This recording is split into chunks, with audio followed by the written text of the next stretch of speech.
No politician in history, and I say this with great surety, has been treated worse or more unfairly.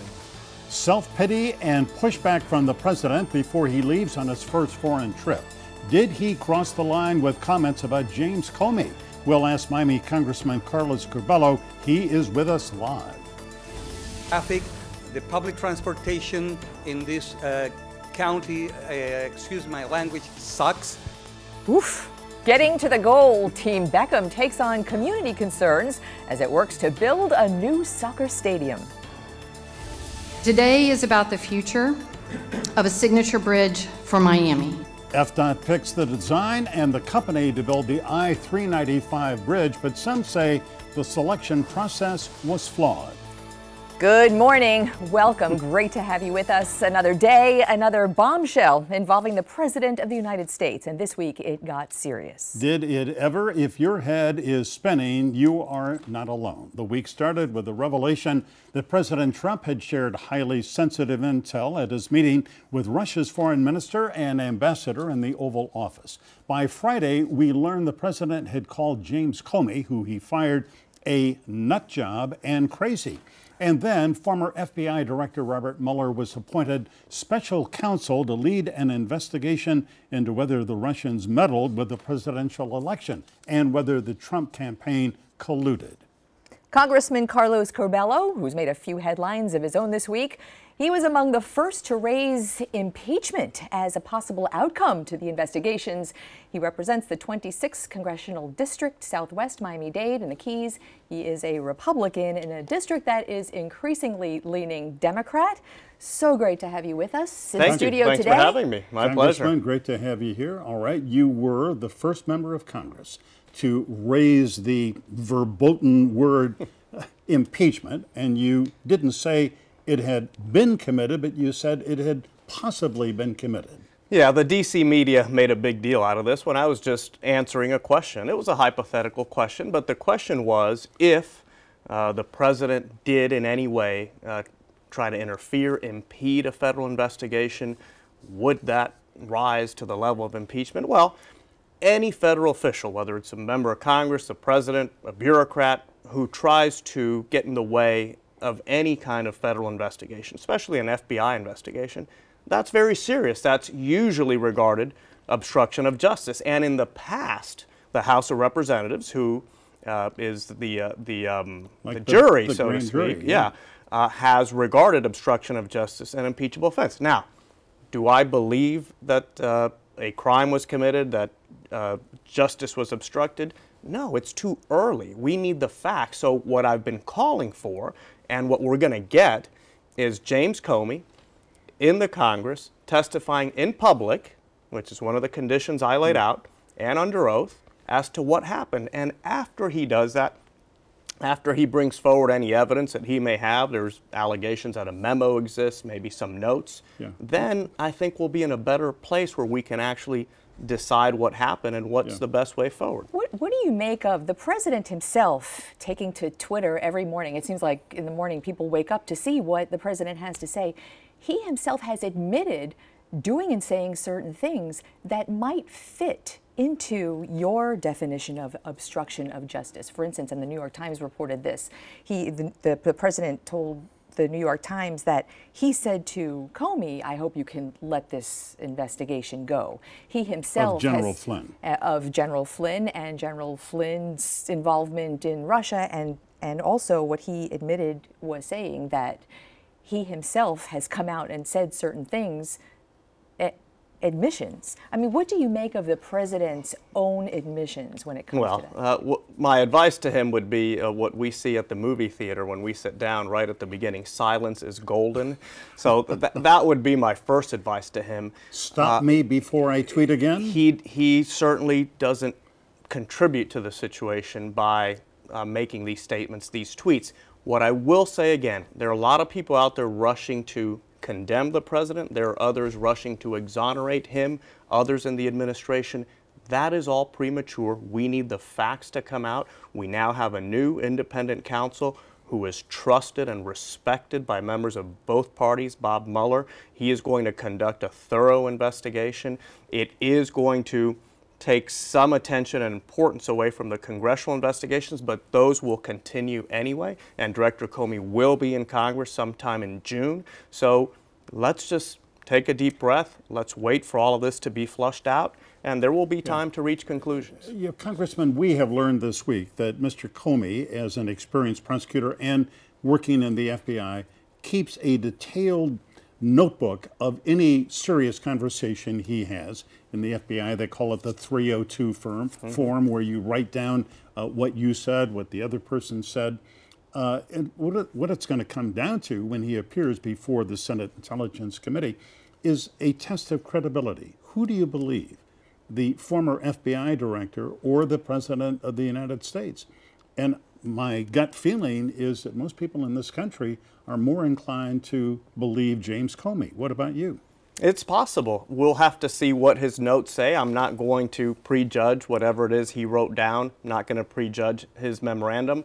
I assume it exists. I have seen no evidence of a memorandum yet. Yeah. Do you think certainly, he's a nutcase? Do you think he's a nutcase? No. And by the way, Republicans and Democrats in Congress have great respect for James Comey. Republicans and Democrats have also criticized him. I think the 2016 election put him in a very prominent role. We've never seen that before from an FBI director. So I do understand how some could question his judgment in the way he handled the Clinton email controversy, but his integrity has never been questioned by any respected, serious, thoughtful member of Congress. So whatever he brings forward is going to be weighed heavily. Now, it's not going to be the only evidence that's going to be considered, and Mr. Mueller is going to conduct a very expansive investigation, and once that's concluded, we'll have a better idea of what happened, what didn't happen. Can we go back to something you said before? You had mentioned that you think the special counsel investigation might cloud or meddle, I don't remember the exact word you use, the bipartisan investigation in Congress. I know, according to statements you've made before and after Robert Mueller was appointed, you were not inclined to favor a special prosecutor, a special counsel, until he was appointed on Wednesday, and you've spoken very favorably of him. Right. What do you mean by the two investigations might not be in tandem, one might cloud the other? What does that mean? Well, Mr. Mueller, for example, might ask congressional leaders to give him some time before they, because remember, a lot of what happens in Congress, even behind these closed-door meetings, ends up getting leaked and becoming public domain. So Mr. Mueller may tell those committee chairmen, this is really going to hurt my investigation if you publish these documents, if you have these witnesses come and offer public testimony. As a matter of fact, some people thought that Comey may not testify in Congress as a result of the appointment of the independent counsel. He is, which I think is good news, because obviously there's a great thirst for information in our country. The public wants to know. Yeah. And I was one saying, no, Comey must come no matter what. But I did have some concerns about the independent counsel, because we think back at Ken Starr and what a disaster that was. Now, Bob Mueller's not Ken Starr. He's someone who has a long track record. Can I and a interrupt lot to of respect. simply say anybody who isn't aware of the history, Starr was appointed to look into Bill Clinton and Hillary Clinton and made it into a cause célèbre and exceeded really. Yeah, it became a circus. So I had always said, let's have a select committee in the Congress, Republicans and Democrats, a committee with its own resources. By the way, I'm still calling for that. I think that is still necessary, because we want to get to the bottom of it. And I'll repeat, if my hope is that no one in the government is responsible for any wrongdoing. I really hope that, because if the opposite is true, we are opening up a new dark chapter of American history. So my hope is that no one is responsible for any wrongdoing, that everyone could be exonerated, but that may not be the case. We need the truth to be laid out. It can be scary, it can be painful, but Americans must know the truth, and members of Congress and everyone else who has any authority or say in this process will have to rise to the occasion and do the right thing. Congressman Curbelo, as Glenna said at the outset, we all get up every morning sort of fearfully looking at Twitter and to see what the president has said, and then for the last 10 days it has been one massive revelation about the president, what he has said, what he has done, what he has tweeted. And this country, I think, is kind of reeling from the chaos in the White House. People are talking about Mr. Trump all the time, and not in a favorable way. This really isn't good for the small d democratic process. No, it's not. Our institutions are being stressed and challenged to a degree that has never happened in my lifetime. I know in the 70s we had some big events as well. That was before my time. But people are just down, depressed about our politics. People are talking politics 24/7. I think that's unhealthy for a country. I think that's unhealthy for families. People should be talking about normal things, school and work. Why aren't the Marlins better? Sports. On the upside, the engagement is better too. People are engaged in politics. It is, but before this year. But for unfortunate reasons. And the more people get involved and ask questions and get informed, the better. But I wish it were under different circumstances. And I also think about our image throughout the world. Our country has always been the model of democracy, stable government, strong institutions, and all of that is being weakened these days. We really need to figure all this out and get it right and move forward. You know, we have a lot more to talk about with you. We're going to take a quick commercial break, and we'll be right back.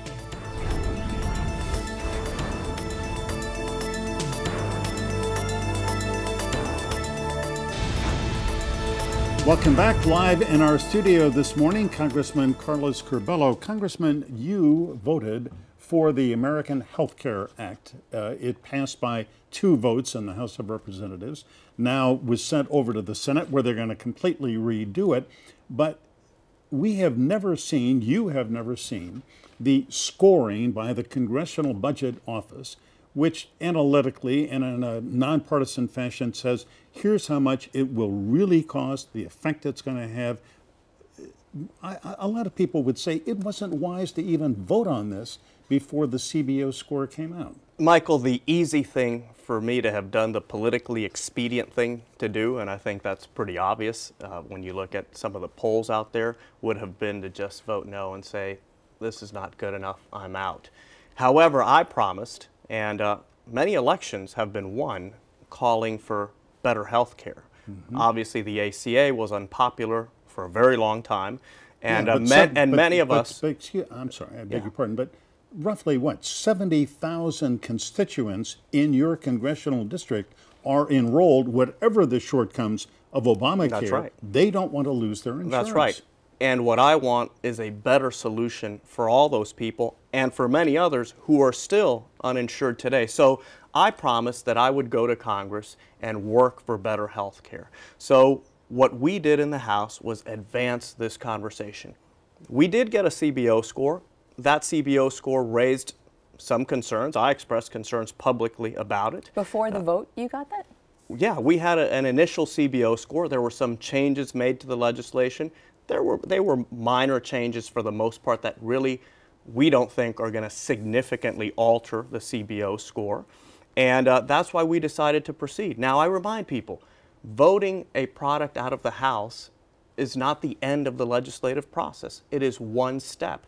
And before I voted, I got many assurances from Senate offices, from Senate leadership, even from some House leaders that this legislation was going to change drastically in the Senate, and you're going to see that, and it's going to happen. And just last week, I met with Senator Cassidy of Louisiana, who's a doctor and who's intimately involved in reworking this legislation, and I'm already having the opportunity to have input in the Senate, and this is going to be a much better product. But I'll tell you what, more importantly, we owe it to the American people, after campaigning over and over again on a better health care solution, to try. And this is part of the effort. No guarantees yet. We have to see what the final product looks like. But I'm confident that we can actually deliver something better. This year? In this year? Hopefully, yes. Consumer-driven health care. Think about it. This bill has flaws, but I think it also has some very attractive elements. These tax credits. We're flipping the equation. The ACA says we're going to fine people unless they buy health care. We say we're going to advance resources to people on the individual market. This does not affect anyone who has Medicare, anyone who has Medicaid, anyone who has employer-based coverage like we do. Those on the individual market, we're going to give them the resources. Instead of punishing them and threatening them, we're going to give them the resources so that they can go out into the open market and purchase the health insurance policy that's best for them and for their families. Tax credits aside, which may be a fine idea, that the fine you're talking about is a government, in the ACA, in Obamacare, the government fines people who refuse to be part of the market. But in the American Health Care Act, that fine is no longer a government fine, but it's given to the insurance companies. The insurance companies now have an ability to levy a fine against people who don't keep their coverage. Well, and so what's the difference? Well, there's a big difference. There's no fine on the front end. We're not going to fine you just for being alive, which is what the ACA does. Anyone who doesn't purchase insurance gets fined. Today, there's 6 million people in our country paying fines who don't have health insurance. There are another 19 million who are arbitrarily exempt from the fine by the ACA. They don't have insurance either. What we want to do is encourage some of these young people. This was the big failure of the ACA, was they bet that young people were just going to respond and purchase insurance. They haven't. What we want to do is get these young people into the market by saying, here's the money. If you don't use it, you're going to lose it. Yeah. These young people come in. Long term, we believe that'll actually bring premiums down. And by the way, we also have to note that the status quo under the ACA isn't exactly wonderful. There's counties like Monroe who are left with one single insurance provider. Other counties throughout the country have none today. So something has to change. There are deep problems with the ACA. But a lot of your constituents asked you for a town hall meeting to get together to go through this in a public setting, but you didn't do it. Why not? I have had many constituents in my office, and we've had small group meetings, one-on-one meetings to discuss this issue.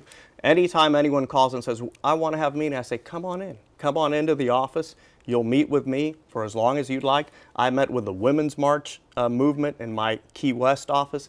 But here's what is always suspicious. Some people call expressing concerns, and I say, come on in. And they say, no, I won't meet with you in your office. You must come to a public meeting. That reveals to me different motivations and intentions. And what I have always said is I will give any citizen the time they want, any constituent, as long as they want. We'll work through all their issues. But I'm not going to be part of some scripted, planned chaos event. And a lot of these people are literally reading from a manual. They say, if you're invited into a congressman's office, say no, demand a public meeting. Well, that's not really genuine, spontaneous citizen involvement. Yeah. Do you know what I've been wanting to ask you on the record for so long is when you cast that vote, we spoke back and forth in your office probably 4 to 5 times that day, and your vote to support the health care bill was made on the fly, according to your office. Like right there as you were voting, there was no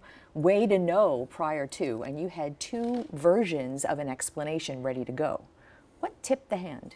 If it was that close, what tipped the hand? It was a tough decision, and I'm very honest and transparent about admitting that, because our bill out of the House had some very serious flaws.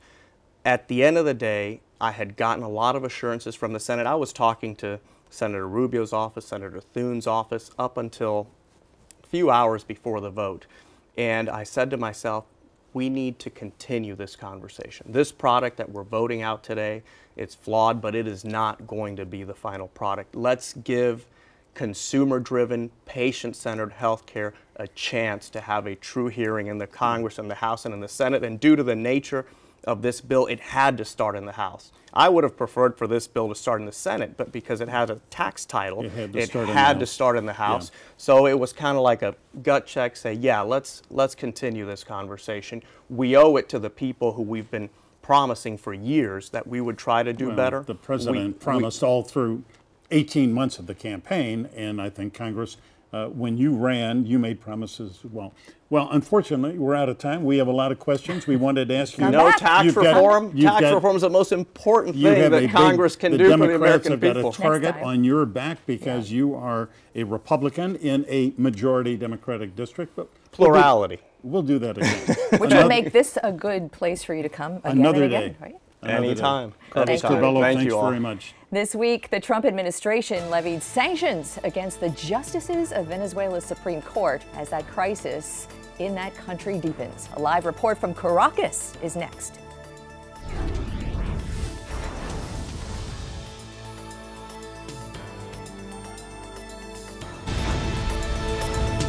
As you probably know, the Trump administration this week launched new sanctions against the Venezuelan Supreme Court judges who had tried to strip power from that country's Congress, and then they reversed themselves under pressure from President Nicolas Maduro and people in the street.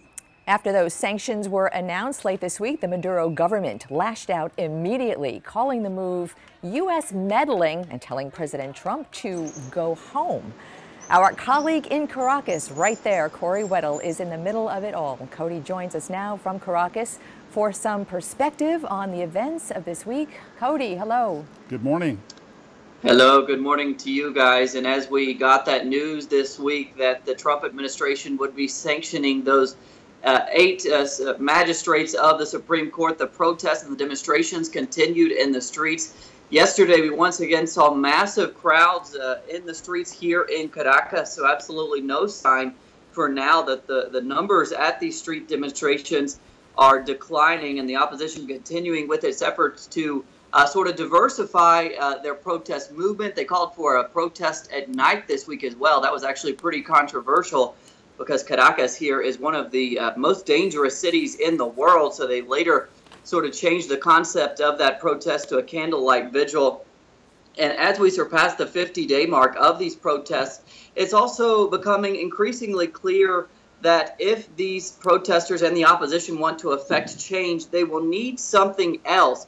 And that could be the reason that on Wednesday we saw the National Assembly implement a commission that will be charged with creating a transition plan should there be a change in government. And it's believed that that transition plan has as one of its goals to attract defectors from the government, which is widely believed to be what the opposition needs to really see some change here. Cody, that's an interesting development. How do they believe the transition will occur? What will be that tipping point? Well, they believe that like I said, they need defectors from the government, and that's controversial even among their supporters. Venezuelan society is so polarized, and one side almost sees the other as evil and even, less than human in many cases. So it's very controversial. But what they would have to do is offer amnesty to some sectors of the government, whether that be mid-range officials or even upper officials, to defect so that they won't later face charges should they be involved in any crimes involved with the government, such as narco trafficking. Yeah. Cody, the other day, Mike Pompeo, the head of the CIA, told Congress that he was very worried about the Maduro government giving colectivos, the civilian sort of military, paramilitaries, 500,000 guns. Where does that stand? Well, what we do know about the colectivos is they are well armed and they have been in the streets. These are groups that arose as Chavez came into power, and they're conceived as sort of social groups that sort of promote social programs. But they've also become, in many cases, especially in these protests, groups that have sort of clamped down on protesters, intimidating protesters, and also believed to have killed some protesters. We have seen them in the streets, their faces often covered, obviously an attempt to intimidate protesters outside of the state apparatus, which would be the National Guard and the National Police. Cody, you are so on top of the developments there. We thank you for your time this morning. Stay safe. Thank you, guys. All right, up next, we're going to take all the week's big news stories to the roundtable. Stay with us.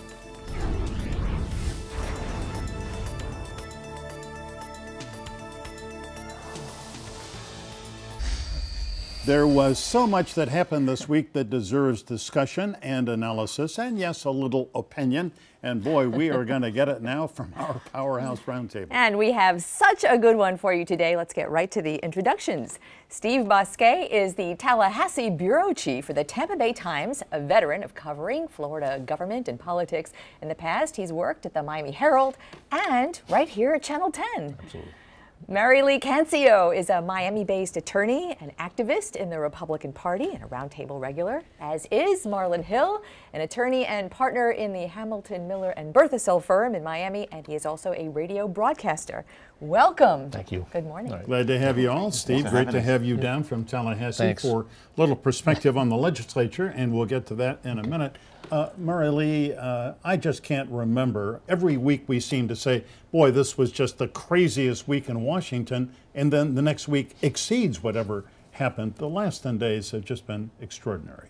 Well, I would like to focus on the last 2 days that have been magnificent with President Trump in Saudi Arabia. The speech that he gave this morning was fantastic. I'm so proud of supporting this president. And yes, a lot of crazy things are happening in Washington, but I like to focus on the positive. There's a lot of good things happening. We have 4% GDP, you know, our borders are safer. There's a lot of things. Yes, I know a lot of people want to talk about the investigation, the special counsel. I think the special counsel appointment was a wonderful thing. I think he's very well respected by both sides of the aisle, and he's going to have complete power for his investigation. What did you make of, though? The first time the word impeachment was uttered this week was by a Republican congressman sitting in that very chair just a few minutes ago. Does that sort of blot out the sun on every other thing that's happening? Unfortunately, you know, even the tweeter for the show, there was a picture of Corbelos speaking Trump, comma, impeachment. The president's not being impeached. He's being investigated. There was a special counsel appointed for this investigation. An impeachment only occurs after an investigation is completed. I think it's so premature. There was no special counsel appointed when Loretta Lynch met with Bill Clinton in the middle of an FBI investigation. So I think that it's premature, just as Representative Corvello said.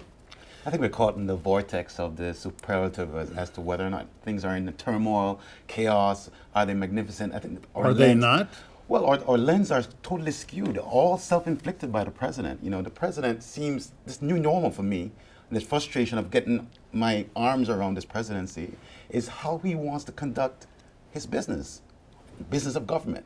That, to me, seems to be the way he conducts his regular life. So when we say that he's gone overseas now and he's trying to calm things down, I wish he would listen definitely more to his advisors, stay on script. Can he be disciplined or not?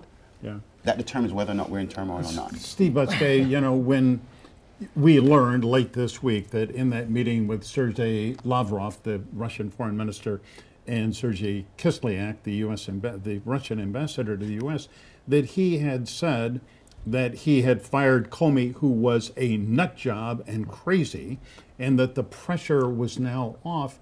I just sat and I thought to myself, saying these things to the lead high-powered people within the Russian government in the Oval Office just seems to defy common sense. Well, I would agree. It shocks the senses that he would say something like that to a representative of a foreign power. An adversary.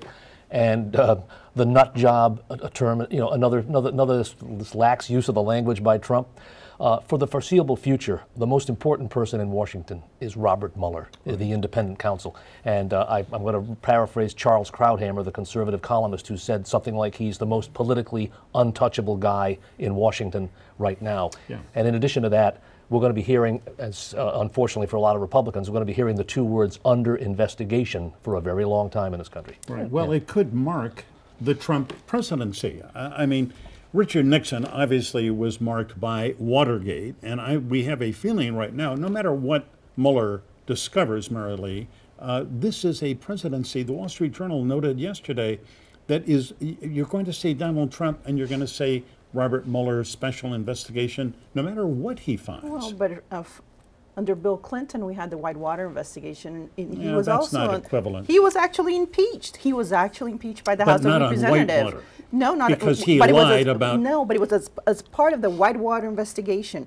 It started with that investigation when he lied under oath. That's when he was impeached, and he lost his bar license to become an attorney. So I think that a lot of things can happen. And the way I look at it, very positive things can happen out of this special counsel. We're going to see Comey's note not only regarding President Trump, we're going to see it from before as well. Yeah. Well, he's also under a mandate, Marlon, I have come to understand, that he writes a report at the end. This is just not simply a recommendation about what his findings are, and that in the course of this, he can interview the president, he can ask for his tax returns. There are all kinds of things that are going to come out that could... A full legal process has to happen, Michael. You know, subpoena powers. Even some of the staff members are going to have to get their own counsel. So this whole fact of under investigation for him, I think that's what really frustrates him. It prickles him, that his legitimacy of his presidency. And unfortunately, you know, he's going to have to ride it through and see what happens. And try to focus on things, getting some things done, and governing, building relationships. Right. And unfortunately, he can't stay on the tracks. Right or wrong, on Monday, the first bombshell of the week, when it was revealed that the president, in that meeting with the Russian ambassador and foreign minister, revealed highly sensitive, was classified before the president decided to unclassify it, Israeli intel shared with the United States. Right or wrong? Right. Well, questionable and really dangerous, you know, and as a lot of people in Washington said this week. I think we've learned one thing in the first, whatever it is, 4 months. Donald Trump doesn't handle adversity particularly well, and we're getting adversity on top of more adversity, you know, at every turn here as we go forward. Yeah. I thought Congressman Curbelo was very deft, Murray Lee, in his handling of our questions about voting for the American Health Care Act and being critical of President Trump, but saying, let's give it a chance, let's get all the facts. I think he showed some skill in the way he is navigating, representing a district that is now a plurality Democrat. He's doing very well representing his district, but at the same time, a Harvard study this week said that the coverage of President Trump was over 90% negative by some of the leading media companies in this country. I mean, it's all negative, and unfortunately, when he goes overseas and people I've only heard bad things about our presidency, and he goes to Saudi Arabia and he negotiates $300 billion in economic packages for the U.S. Well, that was reported this morning. Right. It's going to be reported tomorrow morning. I'm talking until right now. The reality has been that the coverage for this president has been horrendous. And when he says that there's a witch hunt... Is it not self-inflicted? Perhaps, Michael, but I think when journalists cover someone, you have to be neutral, and you are. I believe that you and Glenn are doing an excellent job. But in general, speaking, this is Harvard conducting this study, and they said Fox News was about 50-50. But when you talk about CNN and some other stations, it's not good. So maybe he needs to work on the soil that he's tilling. You know, he's creating that environment. Quick break. We'll be right back. We'll be back.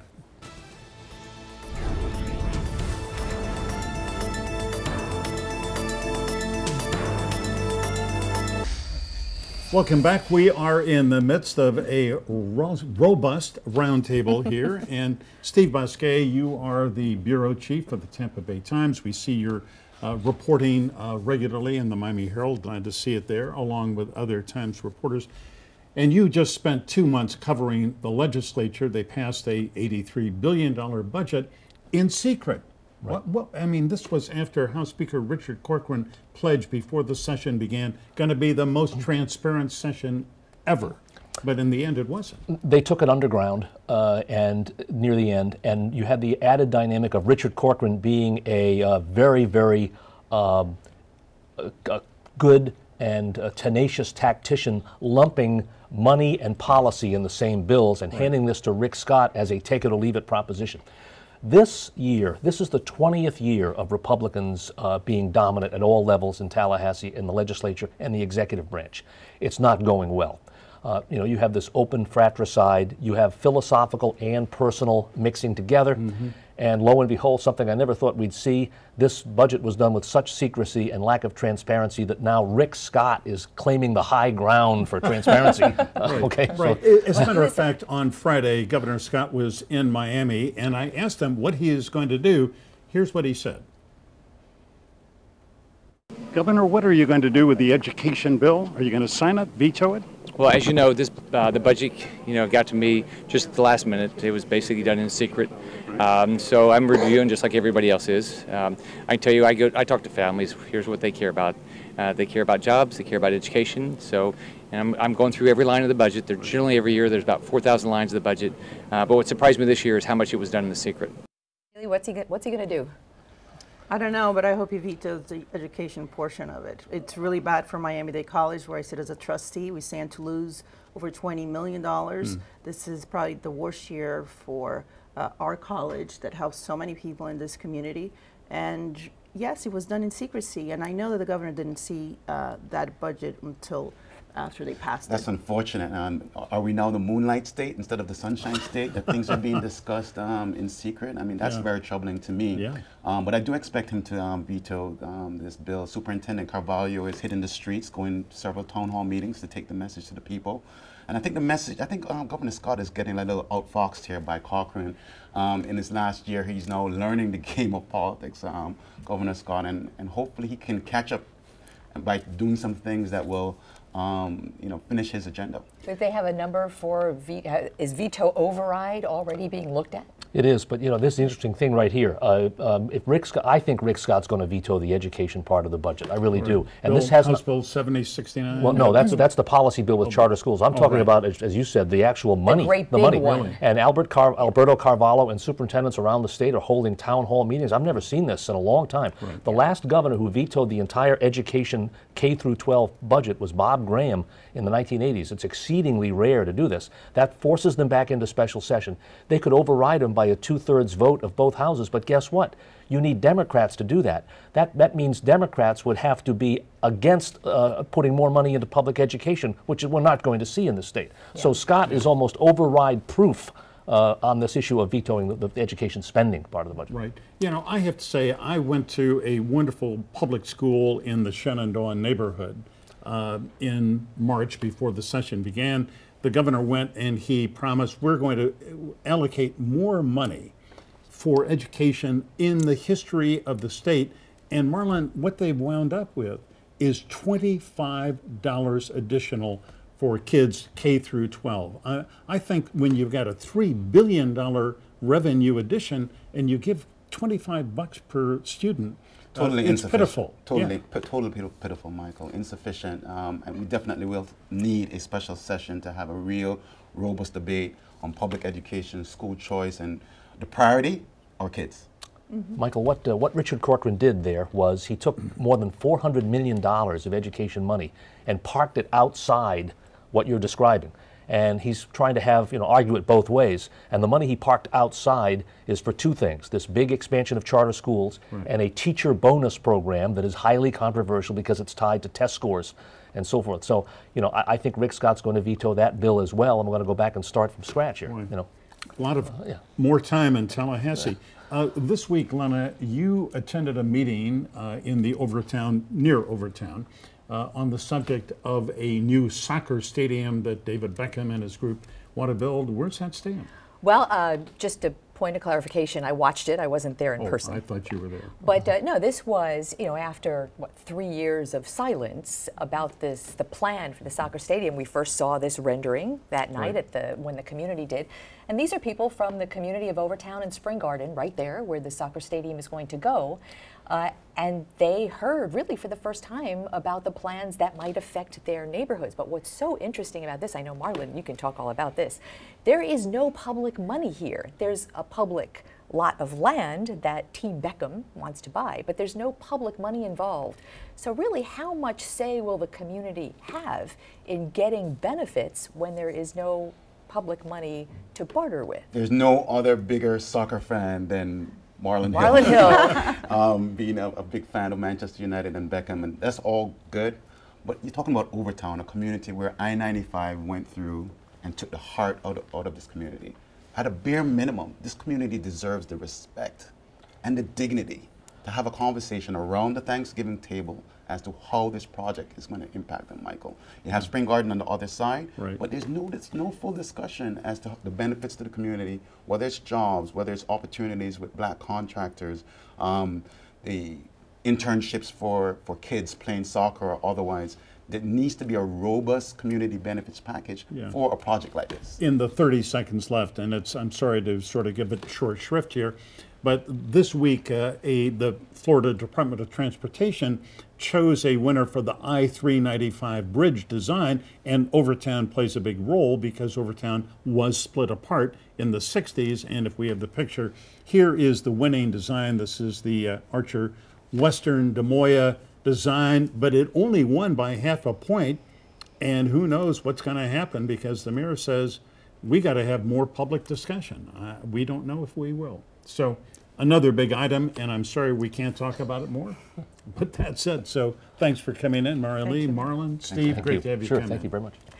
Coming up, a South Florida medical marijuana vendor launches this new legal product until the state decides to pay Big Brother.